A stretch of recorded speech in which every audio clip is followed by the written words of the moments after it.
Hi friends, welcome to Deepika reviews. Kalavari Kodalu Kanaka Mahalakshmi upcoming ఎపిసోడ్లో ఏం జరగబోతుందో తెలుసుకోవాలనుకుంటున్నారా? అయితే ఛానల్ను సబ్స్క్రైబ్ చేసుకుని సపోర్ట్ చేయడం మర్చిపోకండి. నువ్వు బాధపడకు పిన్ని, ఆ లక్ష్మి దానంతటా అదే వెళ్ళిపోయేలా చేస్తాను అని చెప్పి సహస్ర అంటూ ఉంటే, ఆ లక్ష్మి దానంతటా అదే వెళ్ళిపోతుందా? అది ఎప్పటికీ జరగదు సహస్ర అని చెప్పి అంబిక అంటూ ఉంటుంది. ఆ లక్ష్మి ఇల్లు వదిలి ఎలా వెళ్ళదో చూతూగాన్లే అంబిక అని పద్మాక్షి అంటూ ఉంటుంది. సరే అక్క, నువ్వు సహస్ర ఏం చేస్తారో చూస్తాను.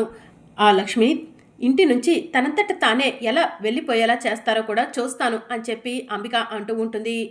సరే అంబిక, నువ్వు సహస్ర మాట్లాడుకుంటూ ఉండండి, నాకు చిన్న పనుంది, అది చూసుకొని వస్తాను అని పద్మాక్షి చెప్తూ ఉంటే, నాకు కూడా పనుంది లెక్క, వెళ్తాను అని చెప్పి అంబిక అక్కడి నుంచి వెళ్ళిపోతుంది. ఎక్కడికి వెళ్తున్నావమ్మా, ఏం పనుంది అని సహస్ర అడుగుతూ ఉంటుంది. విహరి రిజిస్ట్రేషన్ సర్టిఫికేట్ మీద సంతకం పెట్టేశాడు కదా సహస్ర, రిజిస్ట్రేషన్ ఆఫీస్కి వెళ్ళి ఇప్పుడే మీ ఇద్దరి పెళ్లిని రిజిస్టర్ చేయించుకొని వస్తాను అని పద్మాక్షి చెప్తూ ఉంటే, అమ్మ నేను కూడా వస్తాను అని సహస్ర అంటుంది.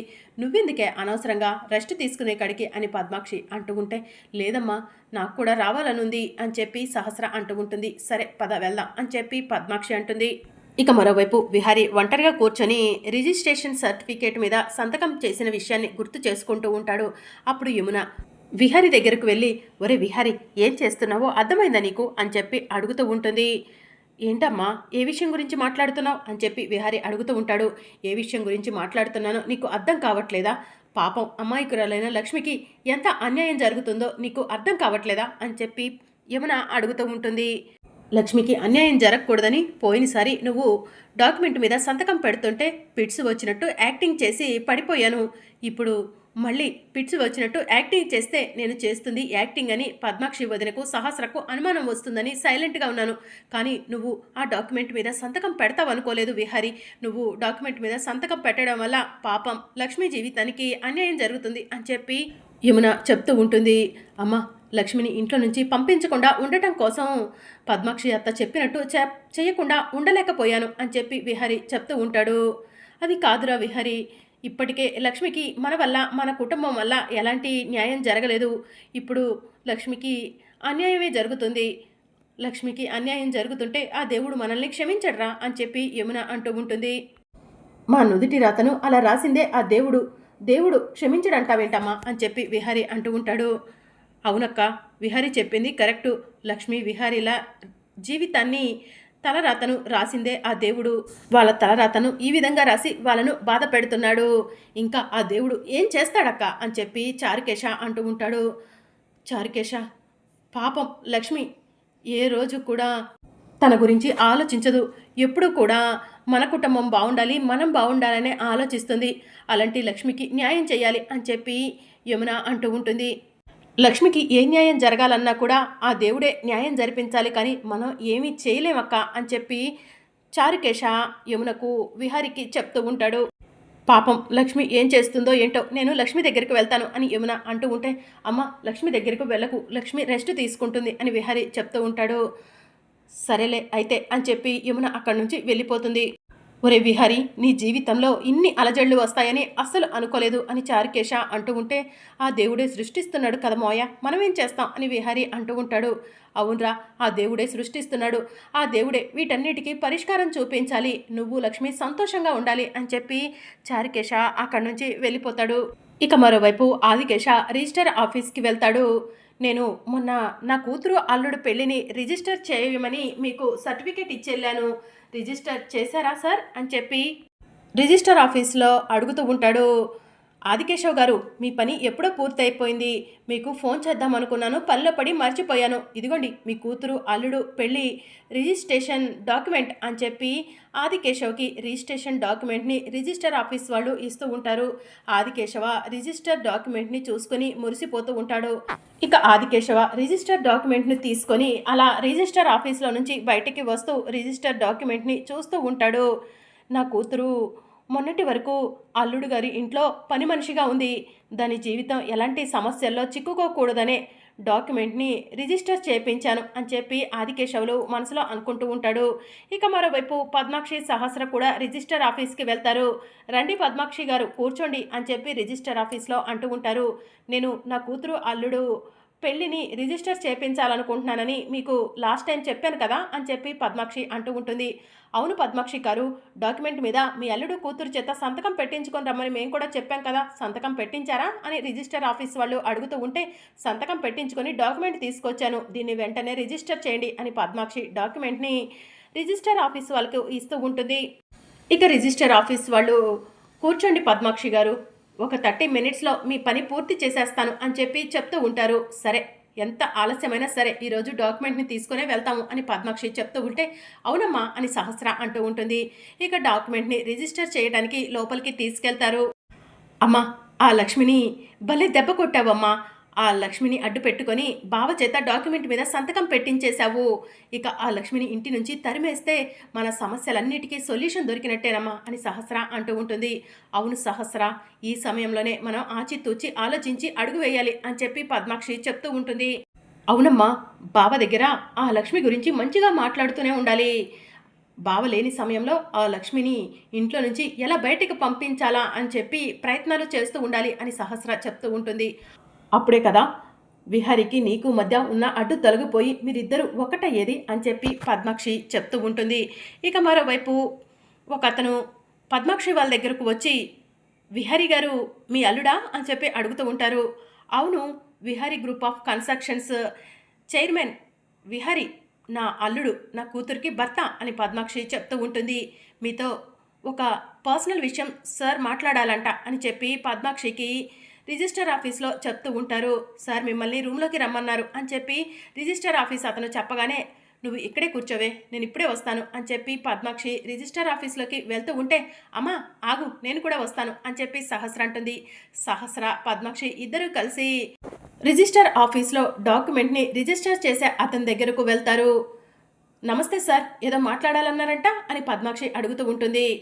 విహారీ మీకేమవుతాడు అని రిజిస్టర్ చేసే అతను అడుగుతూ ఉంటే విహారీ నా అల్లుడు, నా కూతురికి భర్త, అంతేకాదు వాడు నా మేనల్లుడు అని చెప్పి పద్మాక్షి చెప్తూ ఉంటుంది.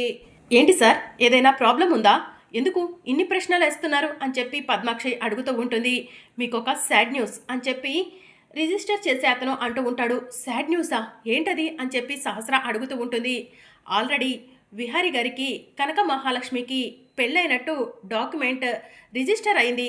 మళ్ళీ విహారీ గారికి సహస్రకు పెళ్ళైనట్టు డాక్యుమెంట్ ఎలా రిజిస్టర్ చేస్తారు అని చెప్పి రిజిస్ట్రేషన్ ఆఫీస్లో పద్మాక్షిని అడుగుతూ ఉంటారు. ఇక పద్మాక్షి ఏమీ అర్థం కాక ఆలోచిస్తూ ఉంటుంది. ఏం మాట్లాడుతున్నారు మీరు, కనక మహాలక్ష్మికి విహారీకి పెళ్ళైనట్టు ఆల్రెడీ రిజిస్ట్రేషన్ అయిపోయిందా అని పద్మాక్షి అంటూ ఉంటే అవును, ఈ విషయం మీకు తెలీదా, తెలియకనే మీరు సహస్ర విహారీల పేరు మీద పెళ్లి రిజిస్టర్ చేయించాలని వచ్చారా అని చెప్పి రిజిస్టర్ ఆఫీస్లో వాళ్ళు అడుగుతూ ఉంటే అవును, ఈ విషయం నాకు తెలీదు. అవును, కనక మహాలక్ష్మి విహారీ పేర్ల మీద పెళ్లి రిజిస్ట్రేషన్ చేయించింది ఎవరు, విహారీయేనా అని పద్మాక్షి అడుగుతూ ఉంటే కాదండి, ఒక్క నిమిషం ఆగండి, చెక్ చేసి చెప్తాను అని చెప్పి రిజిస్టర్ ఆఫీస్లో పనిచేసే అతను పేరుని చెక్ చేసి అతని పేరు ఆదికేశవులు, కనక మహాలక్ష్మి అనే అమ్మాయికి తండ్రి అవుతాడంట. అతనే విహారీ కనక మహాలక్ష్మి పేరు మీద పెళ్లిని రిజిస్టర్ చేయించాడు మేడం అని చెప్పి చెప్తూ ఉంటారు. ఆ మాట వినగానే పద్మాక్షి సహస్ర ఇద్దరు కూడా షాక్లో ఉంటారు. సారీ మేడం, ఏమనుకోకండి, ఒకసారి పెళ్లి రిజిస్ట్రేషన్ జరిగిన తర్వాత మళ్ళీ దాన్ని మార్చటాలు చేర్చటాలు చేయకూడదు అని చెప్పి రిజిస్టర్ ఆఫీస్లో చెప్పడంతో ఎంత డబ్బు ఖర్చైనా పర్వాలేదు, మీరు మళ్ళీ నా కూతురు సహస్రకు విహారీకి పెళ్ళైనట్టు రిజిస్టర్ చేయండి అని పద్మాక్షి అంటూ ఉంటుంది. ఇలాంటివి డబ్బులతో చేసే పనులు కాదు మేడం, దయచేసి మమ్మల్ని అర్థం చేసుకొని మీరు బయటకు వెళ్ళండి అని రిజిస్టర్ ఆఫీస్లో చెప్పడంతో పద్మాక్షి డాక్యుమెంట్ని తీసుకొని రిజిస్టర్ ఆఫీస్ నుంచి బయటికి వస్తూ ఉంటుంది. అమ్మా ఏంటమ్మా ఇలా జరిగింది, ఆ ఆదికేశవ పల్లెటూరులో ఉంటాడు కదా, వాడికి ఏం తెలుసులే అనుకున్నాను, కానీ వాడు ఇంత పని చేస్తాడని అసలు అనుకోలేదమ్మా అని సహస్ర అంటూ ఉంటుంది. అలాంటి వాళ్ళను తక్కువ అంచనా వేయకూడదు సహస్ర అని పద్మాక్షి అంటూ ఉంటే ఇప్పుడు మరేం చేద్దామమ్మా అని సహస్ర అంటూ ఉంటుంది. లాయర్కి ఫోన్ చేద్దాము, అతను ఏం చెప్తాడో చూద్దాము అని చెప్పి పద్మాక్షి చెప్తూ ఉంటుంది. ఇక దాంతో పద్మాక్షి లాయర్కి ఫోన్ చేస్తుంది. చెప్పండి పద్మాక్షి గారు, ఏంటి ఫోన్ చేశారు అని లాయర్ అడుగుతూ ఉంటాడు. డాక్యుమెంట్ని రిజిస్టర్ చేయించమన్నారు, డాక్యుమెంట్ని రిజిస్టర్ చేపిద్దామని వెళ్ళేసరికి ఆల్రెడీ ఆ పేరుతో వేరే అమ్మాయితో పెళ్ళైనట్టు రిజిస్టర్ అయిపోయింది. మరి ఈ సమస్యకు ఇంకేదైనా పరిష్కారం ఉంటుందా అని పద్మాక్షి అడుగుతూ ఉంటుంది. వేరే అమ్మాయితో పెళ్ళైపోయినట్టు ఆల్రెడీ రిజిస్ట్రేషన్ అయిపోయిందా, అయ్యో! ఇక మనం ఇప్పుడు ఏమీ చేయలేం పద్మాక్షి గారు అని చెప్పి లాయర్ చెప్తూ ఉంటాడు. లాయర్ గారు మరొకసారి ఆలోచించండి అని పద్మాక్షి చెప్తూ ఉంటే, పద్మాక్షి గారు మీ విషయంలో ఏదున్నా కూడా స్ట్రెయిట్‌గా చెప్తాను. ఇక ఒక్కసారి రిజిస్టర్ అయిన తర్వాత మనం దాన్ని ఏమీ చేయలేము అని చెప్పి లాయర్ చెప్తూ ఉంటాడు. అంటే ఇక మీదట నా కూతురు విహారికి ఇల్లీగల్‌గానే భార్య కానీ లీగల్‌గా భార్య అవ్వదనమాట అని పద్మాక్షి అడుగుతూ ఉంటే, అంతే కదా మేడం అని చెప్పి లాయర్ చెప్తూ ఉంటాడు. సరే లాయర్ గారు అని పద్మాక్షి ఫోన్ కట్ చేస్తుంది. అమ్మా లాయర్ ఏమన్నారు అని సహస్ర అడుగుతూ ఉంటే, సహస్ర ఇక విహారి లక్ష్మికి మాత్రమే భర్త, నీకు ఎప్పటికీ భర్త కాలేవుడు అని చెప్పి చెప్తూ ఉంటుంది. నో అలా జరగటానికి వీల్లేదు. బావ నావాడే, నా భర్తే అని చెప్పి సహస్ర అంటూ ఉంటుంది. ఆ ఆదికేశవ్ చేసిన పని వల్ల విహారి ఆ కనక మహాలక్ష్మికే సొంతమైపోయాడు సహస్ర అని పద్మాక్షి చెప్తూ ఉంటుంది. అమ్మా నా వల్ల కాదమ్మా, నేను తట్టుకోలేవనమ్మా, బావ ఆ లక్ష్మికి సొంతం అవుతున్నాడంటే అని సహస్ర అంటూ ఉంటే, పద సహస్ర ఇప్పుడే వెళ్ళి ఆ విహారిని నిలదీద్దాం అని చెప్పి పద్మాక్షి అంటూ ఉంటే, అమ్మా ఇప్పుడు వెళ్ళి బావను ఏమని నిలదీస్తాం? లక్ష్మికి బావకు పెళ్ళైనట్టు మనకు తెలుసు, కానీ మనం బావ ముందు తెలియనట్టు నటిస్తున్నాం కదమ్మా. ఇప్పుడు బావ ముందు మనం ఓపెన్ అయిపోతే ఇంకేముందమ్మా, మనకు నిజం తెలిసిపోయిందని బావకు తెలిస్తే బావ ఆ లక్ష్మి ఓపెన్ అయిపోతారు. ఇక వాళ్ళిద్దరూ ఒకే రూమ్లో కాపురం చేస్తూ ఉంటారు. మనం అది చూస్తూ ఉండటం తప్ప ఏమీ చేయలేమా అమ్మ అని సహస్ర అంటూ ఉంటుంది. సహస్ర ఒక్కగానొక్క కూతురువే, నీ జీవితం ఇలా అవుతుందని అసలు అనుకోలేదు అని పద్మాక్షి అంటూ ఉంటుంది. ఆ దేవుడు ఎందుకో తెలీదు నా రాతను ఇలా రాశాడు అని సహస్ర ఏడుస్తూ ఉంటుంది. సహస్ర ఈ లాయర్ కాకపోతే హైకోర్టు లాయర్ దగ్గరకు వెళ్తాను, అవసరమైతే సుప్రీంకోర్టు లాయర్ దగ్గరికైనా వెళ్తాను, నీ సమస్యకు తప్పకుండా పరిష్కారం చూపిస్తాను, బాధపడకే అని పద్మాక్షి చెప్తూ ఉంటుంది. అమ్మా బావ మనల్ని ఇంత మోసం చేశాడు, ఆ లక్ష్మిని ఇప్పుడే ఇంట్లో నుంచి బయటికి గెంటేయాలమ్మా అని సహస్ర అంటూ ఉంటే, పద సహస్ర ఇప్పుడే దాని అంతు తేలుద్దాము అని పద్మాక్షి అంటూ ఉంటుంది. మరి అప్కమింగ్ ఎపిసోడ్లో ఏం జరగనుందో తెలుసుకోవాలనుకుంటున్నారా? అయితే ఛానల్ను సబ్స్క్రైబ్ చేసుకొని సపోర్ట్ చేయడం మర్చిపోకండి. Thank you for watching.